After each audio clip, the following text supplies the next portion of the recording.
Morning, everybody. It's 1:05 p.m.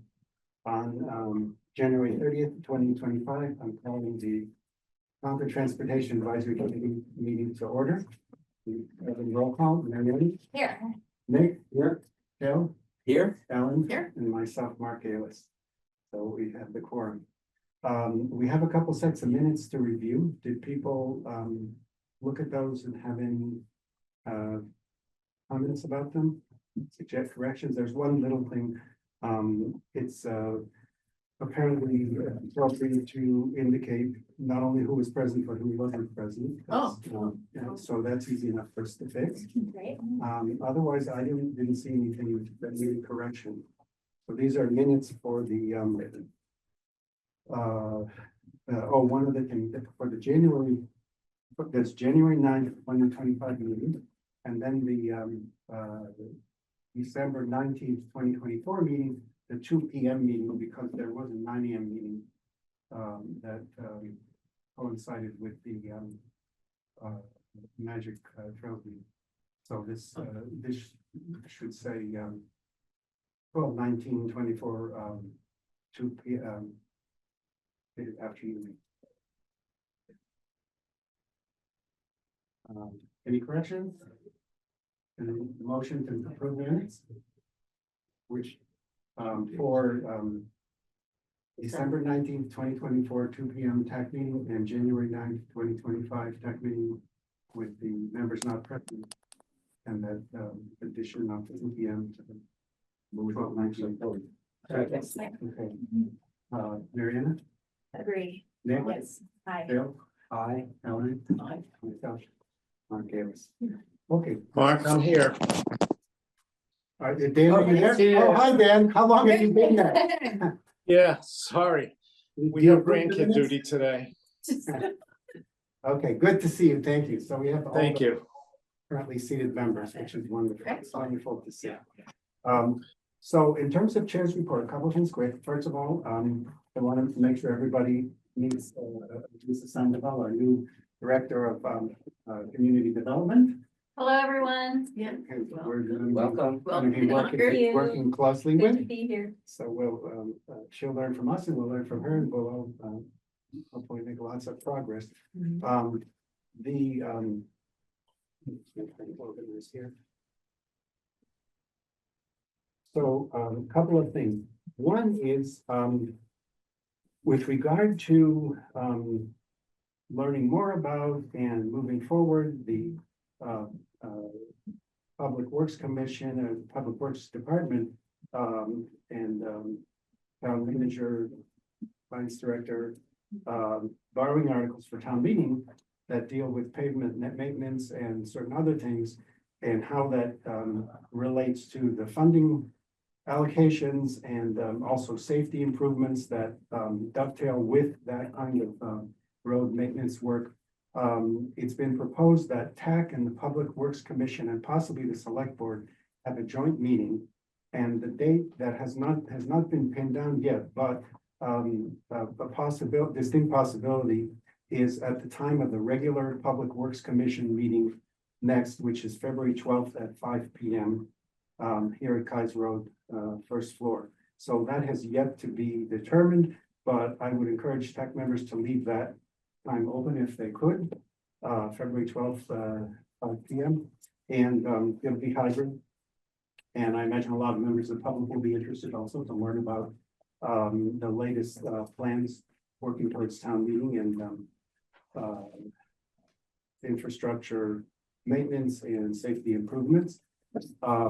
We might then cancel the currently planned February 20th TAC meeting and kind of reschedule some meetings. So there may be some notes sent out to people about other possible times for the next TAC meeting going ahead, because given coming up articles at town meeting, probably don't want to wait too long till the next town TAC meeting, but maybe not 1 week after the big one. Second, Phil had alerted me to the possibility of having Sarah Ashabeer with MassDOT Safe Routes to School outreach come to a future TAC meeting to present results from the Alcott walk audit and also our own walk audit, et cetera. So we'll definitely put that on a future agenda. Third, kind of coincidentally related to Alcott, I learned from the town engineer that we have received the MassDOT Complete Streets grant for $500,000 to put a sidewalk on Walden Street. It would run from the existing sidewalk at Magnolia Drive, close to the public safety buildings, up to Bristers Hill Road, past the Concord Carlisle High School, and eventually there's hope to have a second project extended all the way to Route 2 towards Walden Pond. This happens to be number 4 on the town's complete streets prioritization plan.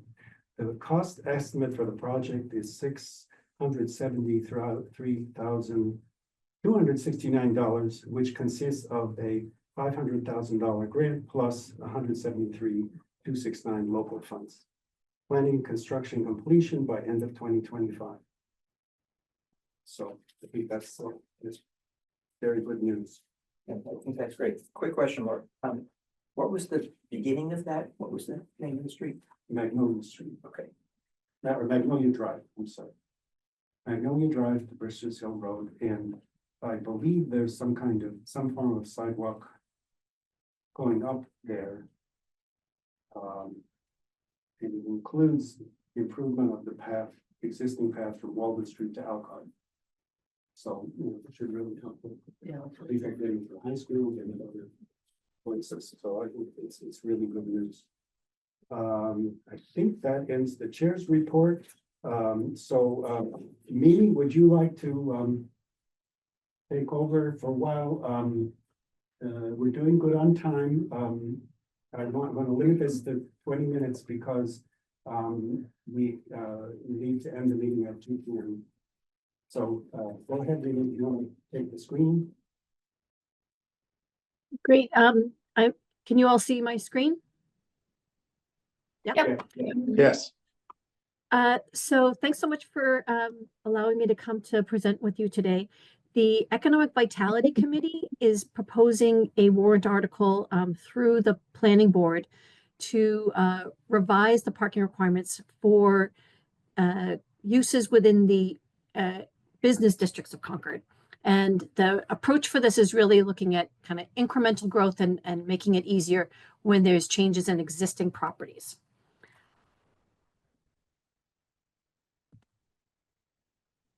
Okay.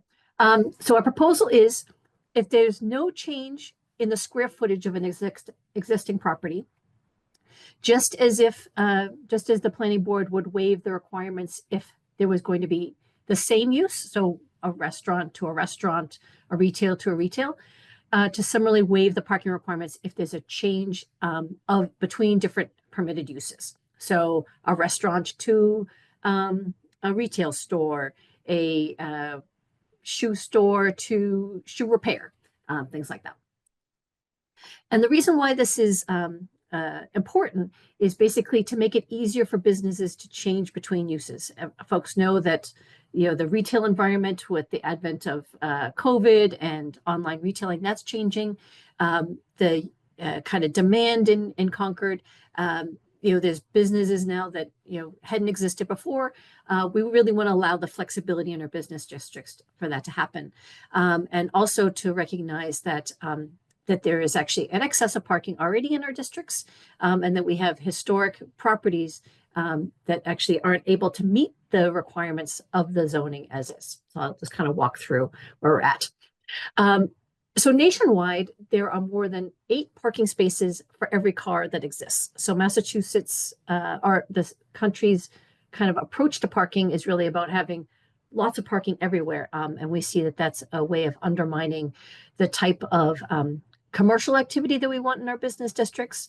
Doesn't reflect the fabric in which they were built within, and actually undermines the opportunities within commercial activity for tax revenue to make our neighborhoods walkable.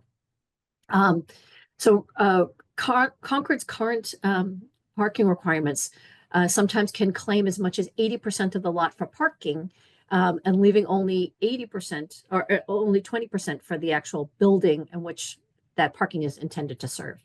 And studies that I'm sure TAC is familiar with has shown that Concord has an excess of parking within the districts.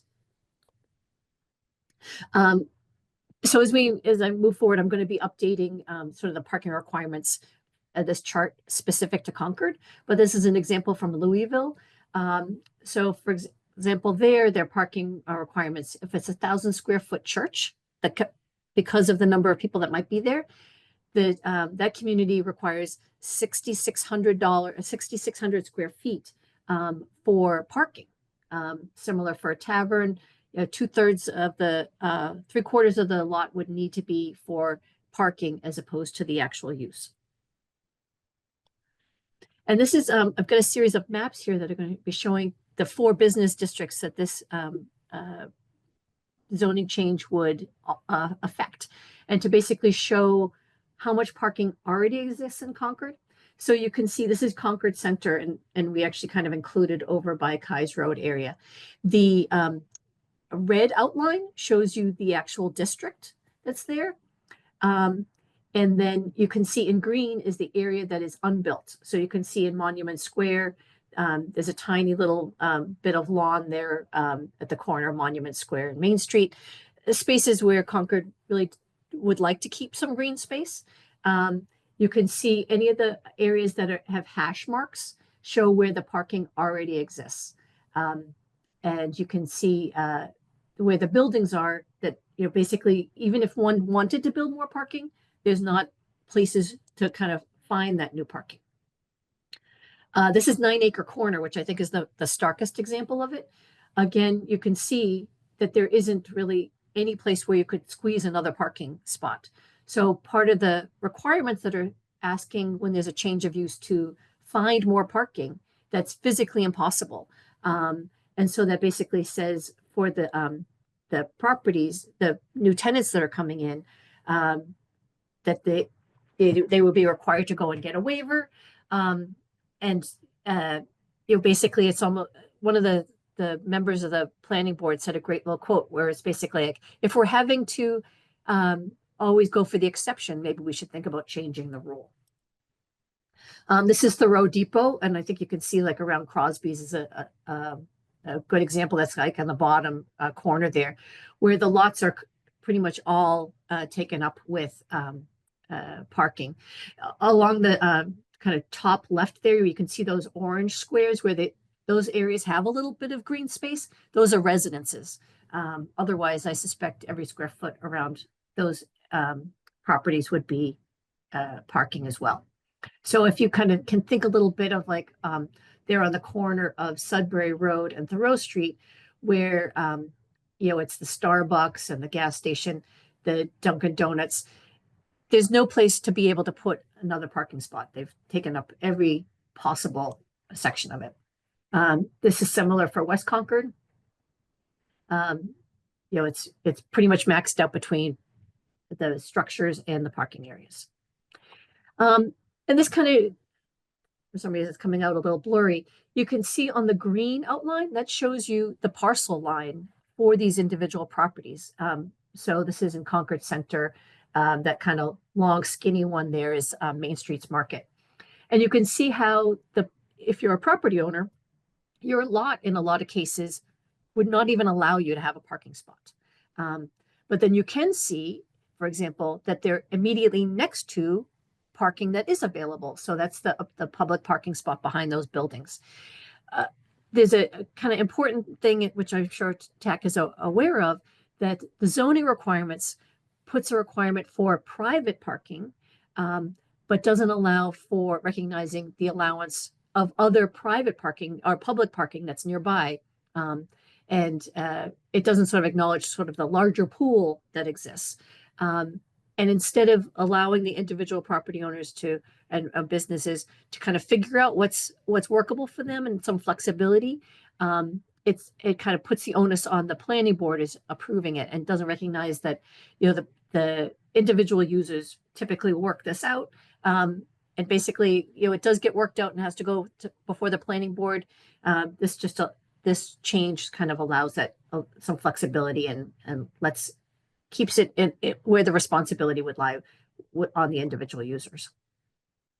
And this is, I think, a good example that kind of shows one of the challenges when we put that responsibility onto the individual property owners or individual businesses. It kind of encourages the hoarding of parking. I think of it that way. So you can see on the bottom left-hand corner, this is the parking lot that's behind the post office. That parking lot is sitting mostly empty. Here on the left is the one that is connected with that. This is private parking for that individual. Anytime you see an empty parking spot, that's private parking that building has for its tenants. And here where the parking is much more utilized is the public parking that's being able to be used by the abutting businesses and customers. So if we change our mindset and really think about how can we encourage this more kind of district-wide approach to parking that would allow us to limit some of the surface parking and have a more flexible use around it. So this proposal isn't sort of trying to solve everything, but it's basically saying, let's not require the tearing down of historic properties and the creating of more parking lots. It recognizes that there is parking here that just needs to be utilized in a different way. So what the Economic Vitality Committee likes about this proposal is that it recognizes that we're not expanding the individual building sizes. That these are typically properties that are not going through a massive restructuring or renovation. They're not changing the exterior of the building whatsoever. They're just trying to have some more active uses in it. And especially right now, as we would allow, we want to have a more active streetscape that supports all the other businesses nearby. If our parking requirements disincentivize that over time, and we're kind of seeing that in some districts, that encourages lower use options. So instead of having a more active retail spot or restaurant or food service business that encourages an office use that's much more sleepy and that discourages, and that means less foot traffic for the businesses nearby. I know we've got a little limited time, so I encourage, I have an email newsletter, and if folks want to receive that, this was a video that I shared recently that basically talked about the illusion of oftentimes folks are like, oh, these big parking spot lots are great. And look, at when I go to Walmart or elsewhere, I can park and go straight to my the thing I'm looking for. And that, oh, I had to park, quote unquote, so far away when I went to West Concord. And it really has to do with the illusion of it, that people actually walk further when they're in those giant parking lots than they do in the small business districts. And some of the reasons why this is advantageous for Concord is really looking at how can we boost the business and tax revenue when there's more sales tax, more meals tax, more occupancy tax, that translates back into Concord's coffers. It increases the value of the individual properties, which again increases the property tax, which helps support services in town. It helps us reuse the existing historic fabric that we have here, and recognizing that some of these older buildings were built long before a car was even a twinkle in anybody's eye, never had parking. There's not the possibility for that building to have parking short of demolishing it, which is not something that we want to encourage. Supporting sustainability, the reuse of those existing buildings, stopping the sprawl of impervious surfaces, helping in walkability, it all helps our climate goals. And I think the TAC audience probably already is kind of on board with understanding about the desire to improve walkability. And this proposal that we're advancing is not as expansive as that a lot of communities are instituting positively across the country, not just big cities, but individual small towns are removing parking minimums and going at the smallest scale to parking maximums. Some communities are getting rid of parking requirements altogether. This is really basically just extending the existing waivers that the planning board allows for when buildings maintain their use to extend it to when those buildings are changing in use. So I'd love to hear from the TAC of like what your thoughts are about this proposal. If you have any questions, and the Economic Vitality Committee is basically going around and sort of looking for support from various stakeholders in the community. Thank you very much, Mimi. So, yeah, I think it's going to take some time to parse this and think through it, but I'll go around the table here. If people have some immediate questions or thoughts to put out. Mariana. Oh, I have thoughts and comments. So would you mind clarifying who has the authority to change the parking requirements for zoning? Town meeting. Oh, That's why these are articles. okay. I'm still new to how this all works. Elizabeth, the timing, like when does the warrant close? When are they gonna put in the form to be approved by the, the initial form that the scope of which can't be changed too much? So in So other words. the warrant closes February 19th. Mhm. And so then if there's any modifications made to the article, then it would have to be on as part of the motion on the floor of town meeting. And it is up to the town moderator to determine if something is within the scope of that article. So an example, if you have a funding article that says, $1 million, you can, on the floor of town meeting, you can amend that to have it be less. You can't amend it to be more. So for zoning, there may You can make be, it. you can- anyway, you can make something, less, more restrictive, but you couldn't amend the article to be less restrictive. Less regular. So I thought that was like very well presented and seems very logical. I think it seems obvious that would be a good thing. And it makes me wonder if it makes sense in the modern times. Do we still need parking minimums at all? So I mean, that's where I come from parking wise, but Okay, and thoughts, further thoughts and stuff, either, this committee or committee and probably to at least would be helpful.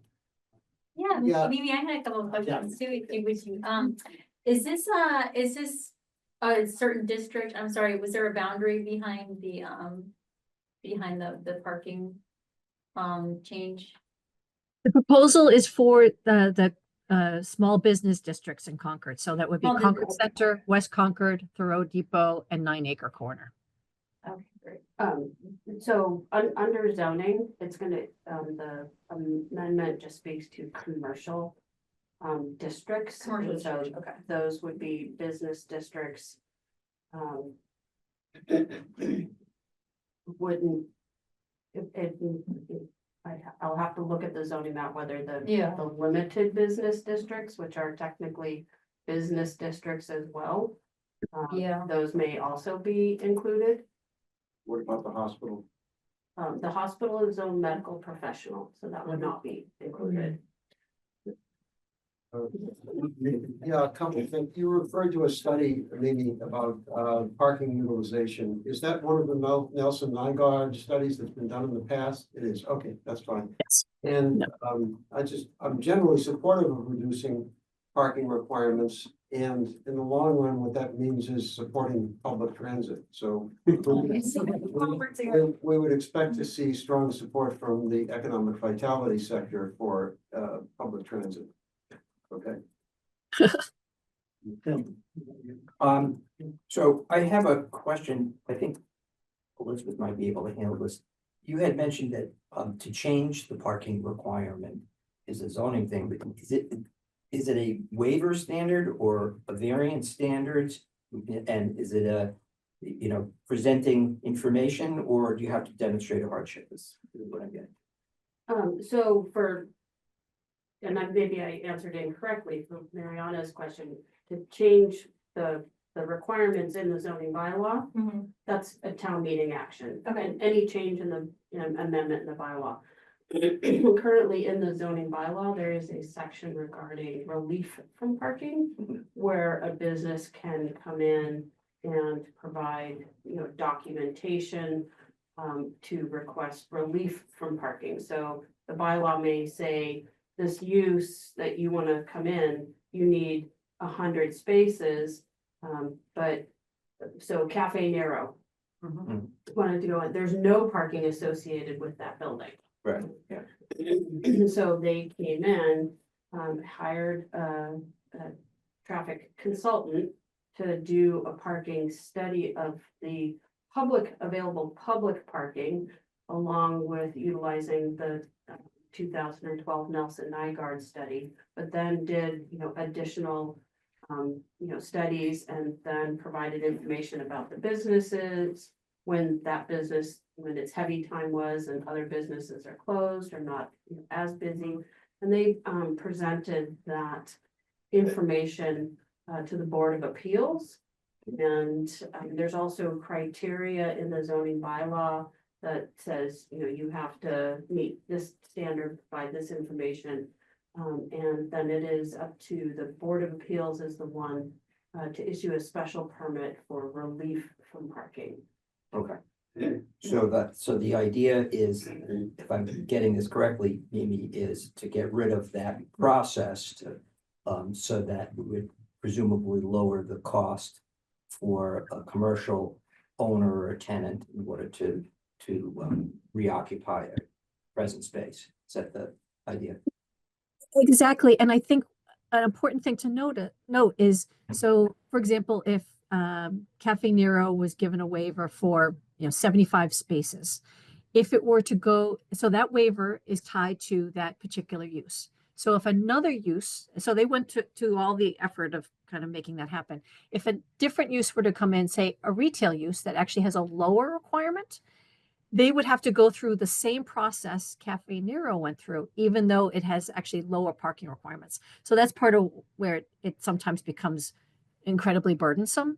And especially as we're trying to incentivize,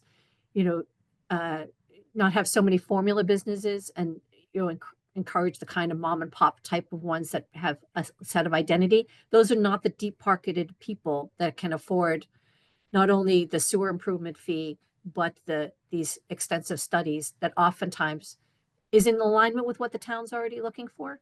So we're trying to, last night we had the commercial development forum, and folks were really looking at how can we remove some of the barriers and some of the hoops when we're already in alignment with the sort of shared vision of a walkable neighborhood, and that having it go on to these individual businesses kind of is counter to our shared goal. Thank you. Another 2/3 vote, right, at town meeting, Elizabeth? Yes, yeah, one is, has there been situations where businesses, wanted to change use and weren't able to meet the parking requirements, so they weren't able to make that change? So for example, any of the businesses that, some of those properties that don't have any parking associated with them, every single one of those would need to go for a waiver unless they could demonstrate that they had private parking that was under their singular control somewhere within the district. So So one of the exactly the right process, because you can have a change of use in conference center from one business to another, so long as the required parking isn't more. Yeah, okay, I got it. And then can you explain how public and private parking then work? The public is sort of the lot behind the Concord bookstore that is a public lot with the electric charging stations. And the private lot is the one, next to it, and that is available for the businesses that the driveway leads into. Is that the way it works? So private is, I'm sorry, I own it and it can't be taken, but I can't borrow it if I'm a business that can see that it's got less usage than the public. It's actually private property, Private right? property. The private lots in general are private property. Yeah, so they are private property. There is a provision in the zoning bylaw that and there's a couple instances in, I think, like Saltbox Kitchen, when they went in, so they only have a few spaces behind Saltbox, and they work with, that whole building has that parking, so they manage all that parking. So they, in the zoning bylaw, you can have off-site parking. It's a process, it's with the planning board, so when he went through site plan review to change the use. He leases a few spaces for his employees at Bradford Mill. Oh, I got it. Okay. that So makes there is a sense. provision in the zoning bylaw to allow that, so, but, you know, similar, in Salem. All of the businesses got together and, manage their parking as one resource. That's what I. And that is not how it is, in Concord, so each of those lots are private lots on private property. I think there's tremendous synergy with mass transit, walkability and managing parking restrictively is a great idea. It does mean that mass transit and lots for mass transit and thinking about the corridors people will walk or want to walk to get to businesses. I'm gonna close this topic. Okay. We're definitely gonna take this up Okay. multiple times at future meetings. It interacts with so many things and it's super. It's a lot, I think there are a lot of win-win combined aspects. So, then the next item on the agenda that I put on. Thank you, Mimi. Yes, thank you, sorry. Thanks for having me. Thank you, Mimi. Yeah, no, that was very helpful, Mimi, very, very helpful. So, this next item, we may or may not decide something today, but I wanted to introduce a discussion of some TAC recommendations, town staff and Stantec, of some locations for concept level study of safety improvement. Because I feel like there's a bit of a chicken and the egg and an egg in terms of involving the public in that if they don't, if they're just asked, you know, do you want safety improvements? They're going to say, yes, we want them everywhere. And the only way to get certain people interested is to target something that they interact with and care about. And I think the other aspect of it is trade-offs need to be made between various uses and cost and all that type of thing. And in order to have meaningful discussion of that, there need to be some concept level plans and options kind of laid out so that this learning process can start about that. Let me see if I can share my screen here. Share the whole screen.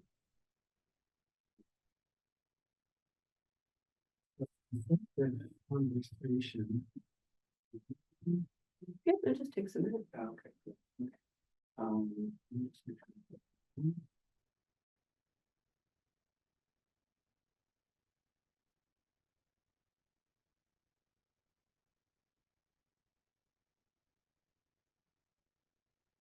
I'm going to put on the table 4 locations.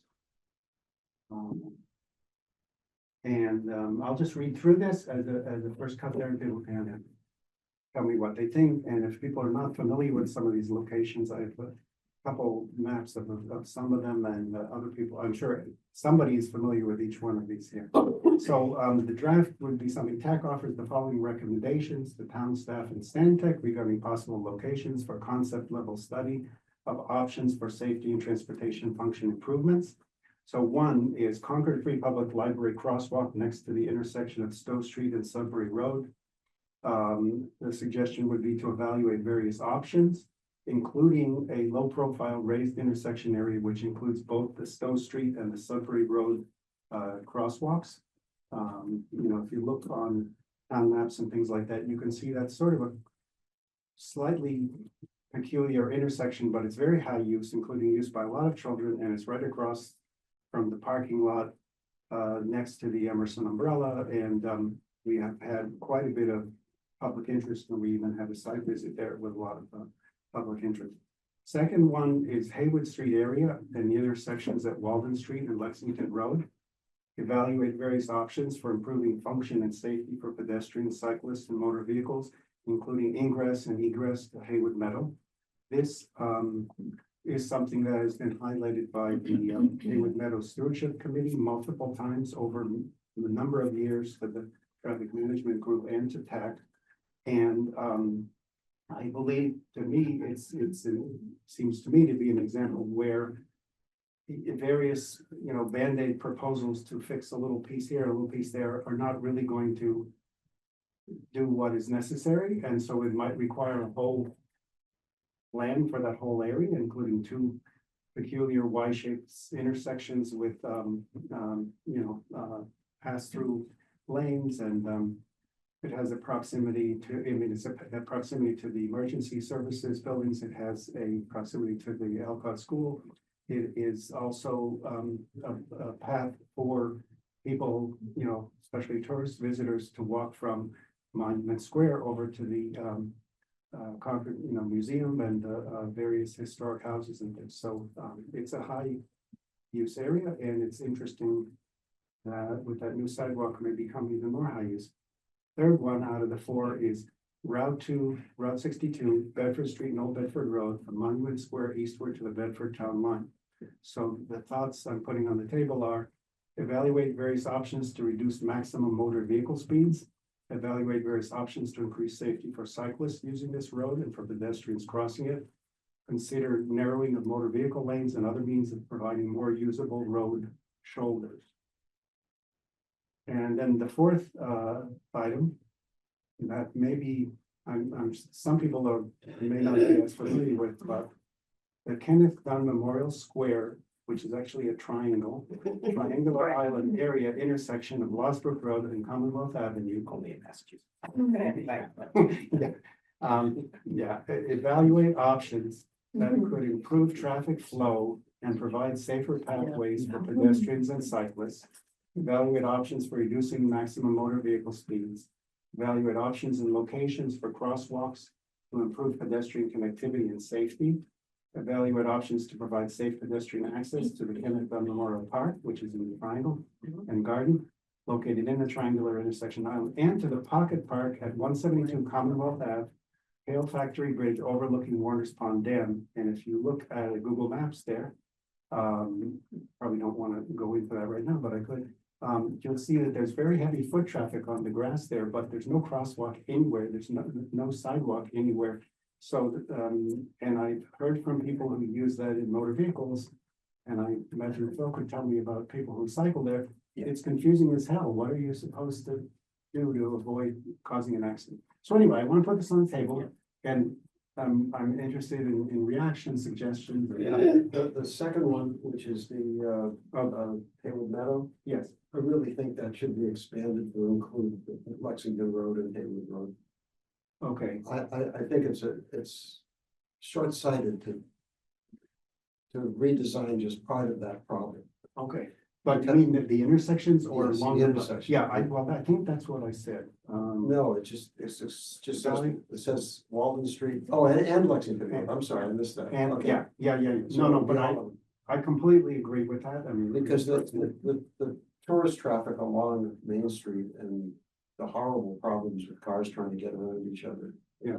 And some of these would require substantial design funding and public input and controversy and funding. But if one of my feelings is if you aim low, you end up even lower. So we should aim high and see what eventually can happen. Elizabeth, did you have a So suggestion? I know I have an update for your first item. Okay. So every year the town receives funding through the transportation network. Transportation network provider, right? TNC, it's Transportation Network. But it's basically the surcharge for Uber and Lyft Oh, rides my that goodness. originate out of Concord. Mhm. So every community gets money from that surcharge. And then those funds going to a special account. You'll see on the town meeting warrant where they have to be appropriated every year. Some in the beginning it was like $3,000, and this past year it was like $6,000. So at this point in time, I think there is on the warrant, it'll be a request to appropriate like $9,000. So in total, there's somewhere about $12,000. And every year, we have to report to the state, how the town's going to use them. Previously, we've used them for the regional bike share program. And it can be used for those types of programs or complete streets projects. So this coming round, so for this spring, we don't need the funds for the regional bike share program because we got a grant working with Acton, Maynard, and Lincoln. It's a 3-year grant for a regional bike share program. So talking with Megan and Steve Dukran, we decided that that is the That project. might be- That okay. $12,000 would be enough to advance that project. Okay, so to take a comprehensive look, high level design, et cetera. So, from the, there was the site visit with Marcia that one time and so Steve, so engineering is gonna advance that. Okay, Wow. so, Yeah.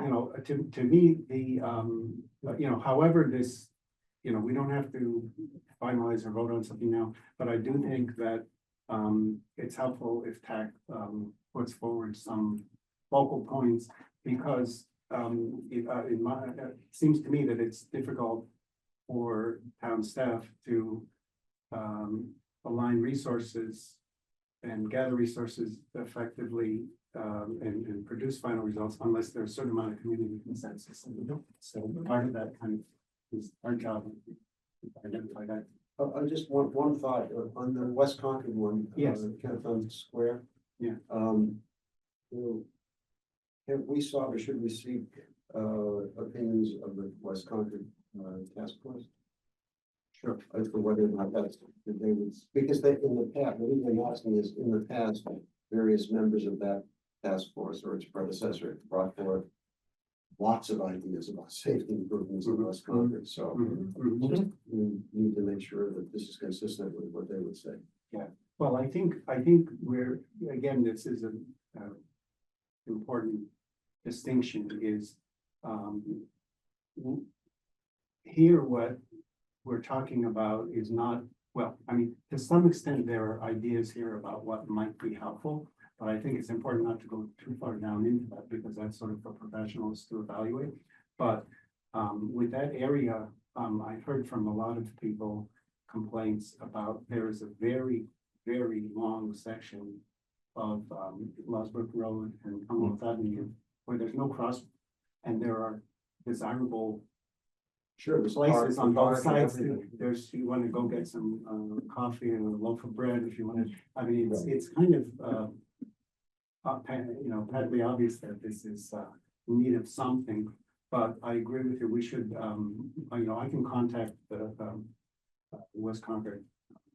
Well, they're part of the planning committee, so. Right. Yeah, Yeah. or maybe Elizabeth, if you wanna, I'll send you this draft here, and if you would run it by the West Concord Advisory Committee, although maybe there's nothing here that's.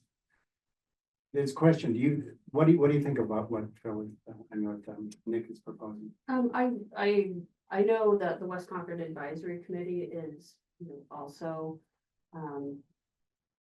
would like Kenny to happen with Kenny Dunn Square. And they have in their meetings have also, said, the same thing about the little, Hale Factory Bridge Park. Yeah. So, it's kind of, We're headed that way. yeah, it's kind of on their radar Okay. as well. Okay. So, I think, I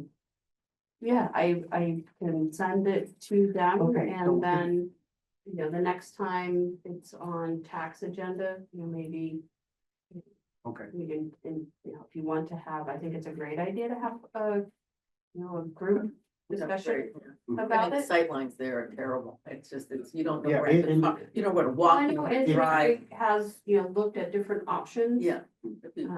For Penny Dunn Squares, so it may also be a request to Steve Yeah. to see, an update, if anything else is I advanced, I alluded don't know. Steve to these thoughts and he offered me a couple of suggestions, but yeah, I think, so what do people think? We want to just say for right now, keep this floating as a draft and get more input or thoughts, or kind of put it forward in this form? What do you Yeah, I guys think, just as we did with the other documents, put it on the agenda as something to be considered for approval by the TAC as our suggestion, our position on, or the safety priorities. Okay, Should so be explored. you want to reconsider it at another meeting? Yeah. Okay. Put some wrapper around it to make it look like a proposal. I mean, it's nice in that it covers different districts in town, so I mean, it's got. West Concord has got, it's just got a nice geographic distribution of problems, probably others, but. These are things that I know people have. It might be been interesting, just to be aware, it might be interesting to come up with a short list of other places that aren't on this list. That we Sure. could, not like, for instance, one that occurs to me, I know that engineering had a lot of feedback from the people over here where College Road gets Barrett's Mill Road. Yes, Because yes, yes. That's a really nasty spot too Yeah. for pedestrians. Yeah. And so, but there are others like that around town, and so if we could maybe come up with a short list of others that acknowledge are significant. Everybody on the list at the moment. Yeah, that's a good. Okay, A lot so of maybe. those- Go ahead. A lot of those were referenced in the public survey from Right, last you've been fall, looking and at. I'd be happy to go through and make a list and cross-reference. I mean, they kind That of would gave be us a great. list, but That'd be great. No, that would be Yeah. good, because So identifying. this is areas where I would say where there are significant structural issues. Yes, It's not just a matter of putting some paint down and fixing the problem, but it takes it some real requires, engineering. requires some design and public education and public, local knowledge, public input, et cetera. So why don't Just I, a couple of quick yeah, you go ahead. data points, on the, Haywood, Yes. Street issue, that was part of the Alcott School Safe Routes to School walk around. So, you know, there were a number of people who, you know, accompanied the staff people from NASDOT on that. Mhm. And a report should be generated within the next month by the staff person who, you know, was there taking notes and making observations, so we can. Is this the same? So that's the same spot, you know, where Walden Street and, is that Everett, yep, Everett Street come together. The other thing I wanted to mention on the, idea about the Route 62 Yes. corridor, and Nick and I have talked about that. And, you know, I think maybe one way to expand that a little bit is to think about the entire right of way, not just the, you know, the motor vehicle way, but also include the sidewalk area or where there, you know, could be a sidewalk, that kind of thing. Okay. So, Yeah, I mean, we can certainly add thoughts and suggestions. So what if, what I propose is, if people agree, is post this as a preliminary draft. Yeah. And for further discussion, you can tackle, is that okay? yeah. Sure. That sounds good. Staff, does it Some sound good? preamble that says why we're doing it, what the purpose of this Do is. you want to send me a preamble? Yeah. I am totally available. Okay, all right. Fourscore and 7 try. years ago. I'll try, and any, yeah, I'll try. The preamble. If you want to grab something and send it to me, I won't see it until. No, that's okay. I'll just do it. So, yeah, here, this is a picture of that place that with the, you know, it's, there's a lot going on. And I completely agree. It's gotta be looked at comprehensively. I've heard simple suggestions that sound to me like Band-Aids for one little piece, and they've heard other things. And by the way, with the, I don't know if you guys can see this here, but the, Oh, yeah, there's the pocket park. There we go. do you see the evidence of foot traffic Yeah. there? No, how do those people avoid getting run over? That's what I want. Run. We know this. Especially kids, you know what I'm saying? This is not No, it's not good. the best we can do. I've seen little kids run their. And in some ways, this is a blank slate compared to other areas in Concord. There's all this pavement. And it's kind of unspecified. And where are cyclists supposed to go? If they want to get from A to B. It worked great when there were horse carts. Yeah, exactly. Okay, I'm gonna move on to public, Okay. to, liaison report and, liaison comments and, public, comments right now. So, let me unshare. Oh, good, I unshared. No, I'm not unshared. Share. What, share? Is it frozen? Everybody can start anyway, start. That's funny. Yeah, it's frozen. Okay. Anyway, that's okay. All right, okay, so first, Terry, did you have a comment? Yes, thank you. I'd like to welcome Alyssa. Great to have you join us. And I understand we'll be welcoming a new TAC member soon. She's on line right now. Rebecca Woodward is going to be recommended. And I love the process that you're going through about prioritizing these intersections. I think that will be extremely helpful to the consultant and to everybody to have some focus. And it's really great to see TAC doing that, and also to be involved in weighing in on the parking regulations. So great meeting. Thank you. Okay, public comments. Janet Miller. Well, thank you for bringing up the safety at Com Ave and Lawsbrook Road. I suggest you take it a little bit further and get rid of that slip road. You just showed a picture of it that goes by the Pocket Park. If you come from Lawsbrook Road onto that slip road, you come to another stop sign, and the visibility for oncoming traffic from Com Ave is not good.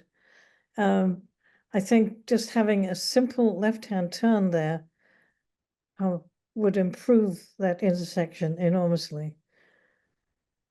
Feel free to Providing say- pedestrian safety too is good, but yeah. Yeah, I would encourage you to put, to also, besides making a comment here, if you feel up to it, send me something in comments and writing, and we'll try to really pull together all of this information about what's working and not working. Because if we get some planning level design from professionals and inform it with local knowledge about what's working and not working, I think that will get a better result. Linda.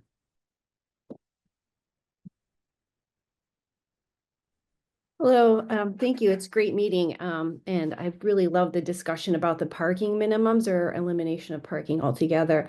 Regarding the safety locations that were those 4 prioritized lists, can you give me a little more information about like how those locations were chosen? And if you have others on the list, and is this part of a larger vision? Is it more about like just kind of hitting the ones that people are most concerned about or you hear the most about, or is it part of a larger vision, for example, to get more people walking and biking around town, especially if you remove a lot of the parking minimums, you don't want to contribute to the congestion. And like, for example, safe routes to school, it's not just about the immediate location around the school, it's about how kids would like to bike to school that live farther out. I noticed that you have a proposal to, I guess I would like to have more information about Route 62, this change. Is it just paint? Are you proposing to make safe bike lanes by putting bollards up? Yeah, if you can provide more information on that, that'd be great. Along the lines of the vision, 62, all that. Thank you. Cynthia?